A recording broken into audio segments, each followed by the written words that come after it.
வணக்கம். நான் உங்க ஏல்பி ஜோதிடர் ஸ்வர்ணா பாலாஜி, சென்னையிலேருந்து. பொதுவாக திருமணம்ங்கிற ஒரு காலகட்டம் வரும்போது தான் ஜாதகத்தை எடுக்கிறாங்க. ஜாதகத்தை எடுத்து ஜோசியர்கிட்ட எடுத்துட்டு போறாங்க. அப்படி பார்க்கும்போது ஒரு சில பேருக்கு ஒரு சில மாதங்கள்லேயே திருமணம்ங்கிறது நிச்சயிக்கப்பட்டு நடந்து முடியுது. ஒரு சில பேருக்கு மாதங்கள் தள்ளி போகுது. ஒரு சில பேருக்கு வருஷங்கள் தள்ளி போகுது. அப்படி வருஷங்கள் தள்ளி போகும்போது உறவுகள் சொன்னாங்க, நண்பர்கள் சொன்னாங்கன்னு சொல்லி தேவையற்ற இடத்துல போய் பரிகாரம் பண்ணுறது, அதனால தேவையற்ற விரயங்களை அவங்களே ஏற்படுத்திக்கிறாங்க. அந்த தேவையற்ற விரயங்கள்னால அவங்க ஒரு விரத்திங்கிற ஒரு நிலைக்கு தள்ளப்படுறாங்க. இதுவே நம்ம அக்ஷய லக்ன பத்ததி முறைப்படி நம்ம திருமணம் எப்போ நிகழும் அப்படின்னு துல்லியமாக கணிக்கப்படும். பொதுவாக லக்னம் வளருங்கிற அடிப்படையில் லக்னம்ங்கிறது 10 வருஷம் நிகழும்.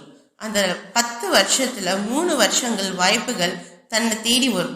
இதே 3 வருஷத்துல திடீர்னு அமையக்கூடிய வாய்ப்புகளும் உண்டு. 10 வருஷத்துல நம்ம எந்த வருஷம் நம்ம திருமண வாய்ப்புங்கிறது தெரிஞ்சு கொள்ளாம தேவையற்ற விரயங்களை ஏற்படுத்தி கொண்டு தேவையற்ற செலவுகளை பண்ணிக்கிட்டு இருக்காங்க. இதனால என்ன ஆகுதுன்னா, சரியான காலகட்டம் வரும்போது அந்த திருமண நிகழ்வை அவங்க ஏற்படுத்தி கொள்றதுக்கு தவறுறாங்க.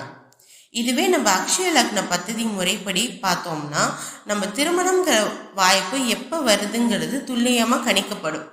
அந்த திருமணம் தடை இருந்துச்சுன்னா எவ்வளோ காலகட்டங்களுக்கு அந்த தடை, எந்த உறவுகளால தடை, எந்த உறவுகள் நின்னா அந்த திருமணம் தடையாகும், எந்த உறவுகள் பேசினா அந்த திருமணம் கைகூடி வருங்கிற நிகழ்வை நம்ம அக்ஷய லக்ன பத்ததியில் துல்லியமாக கணிக்க முடியும்.